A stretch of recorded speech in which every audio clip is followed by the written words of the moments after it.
满场地的新能源，1万台车。 This is a field of over 10,000 Neta V Chinese EV cars that are rotting away.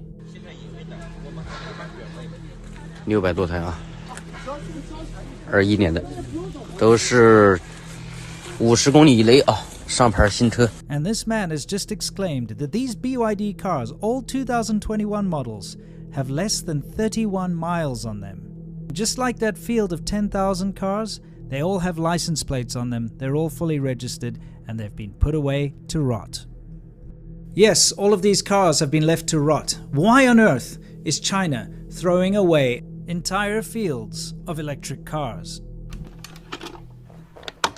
By now, we've all heard that China's EV sales are outpacing the rest of the world. You'll see the headlines that say, China is now the leader in EV sales, and Tesla's got to watch out, and all this other nonsense. Well, guess what? It's true, the numbers are true, but what you're not taking into consideration is that China is the land of shortcuts and facades, and all of these cars that you're seeing in this field, well, they're counted in those numbers. You see the Neta Vs and the BYDs and the bigger brands that you see huge amounts of them just parked out to rot.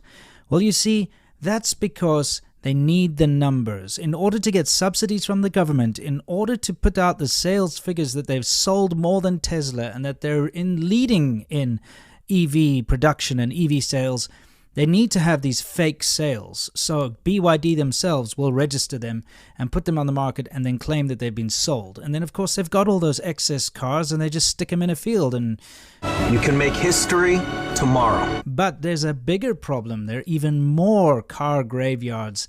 And that has to do with this stupid investment scheme. Let me explain. In China, very often you get these fly-by-night investment schemes. Someone comes up with a good idea like bicycle sharing, for instance. And guess what? People jump on the bandwagon. They raise a bunch of investment capital. They start a company. We saw it go absolutely crazy with the shared bicycle schemes. We covered this on the China show where we showed these mountains of bicycles that had been discarded because the companies knew that if they pumped these bikes out, they'd keep getting investment. So they just kept pumping them out, even when it wasn't financially viable, because like a Ponzi scheme, you just keep getting your investment money in, and all of these bike companies pretty much shut down except for two. And a lot of the people that started these bike companies ran away with the investment money, never to be seen again. The bicycle sharing schemes kind of came to an end in late 2018. And then suddenly, and because the bicycle sharing investment scheme had now disappeared, people stepped in with a new investment scheme for shared vehicles. And this time it was for electric cars. Now, there's this fantastic video, which I'm going to link below in the description. You can see it in the background here. But there's a documentary filmmaker who went and took drone footage of the shared bikes. And he made this video called No Place to Place in 2018, where he showed all of these massive mountains of the shared bike failures. But he then went in 2019 to film the fields of abandoned electric vehicles. So this is No Place to Place 2. And what you're seeing are these fields of shared cars. You see, the idea, like shared bicycles, would be that you have an app. And if you need a car, you can look in your app and see, oh, there's a shared car nearby, a shared electric vehicle.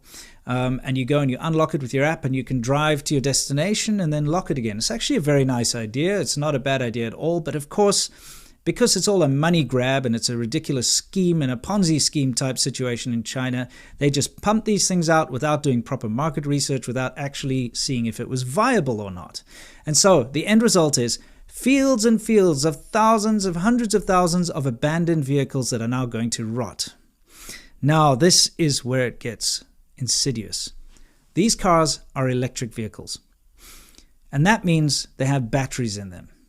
So not only have you created a lot of waste by developing cars that are not going to be used and that are going to be left to rot, I mean steel and glass and liquids and chemicals and all the rest that goes into it, but the batteries. Everybody knows that these electric batteries that are used in electric vehicles are incredibly complicated and require a lot of very dangerous mining and chemical processes to create.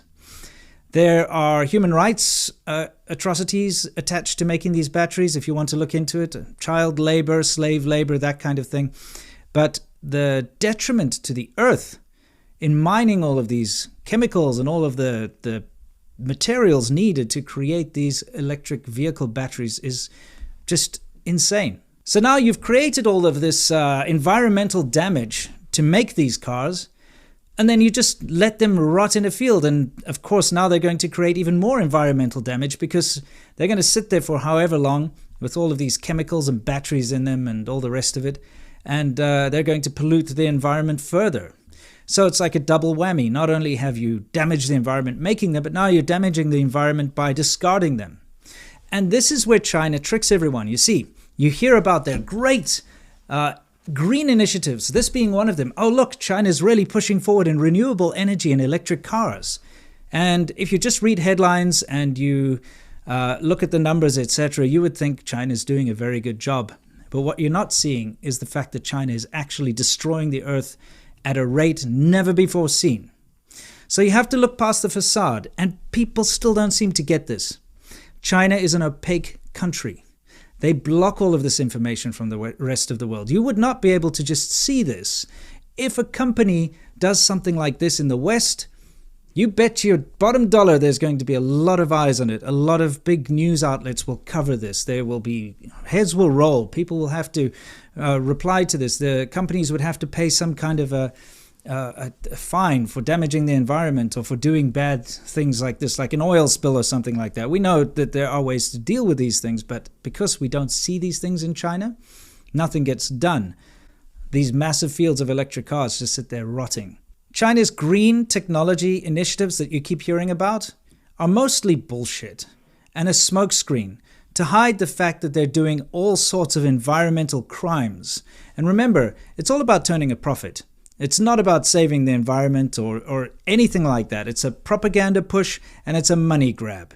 They want your investment. They'll say, hey, look, invest in China, invest in these green initiatives. You feel good, you go and invest your money. It's being used for wasteful projects like this that really damage the earth. So think twice before investing in China.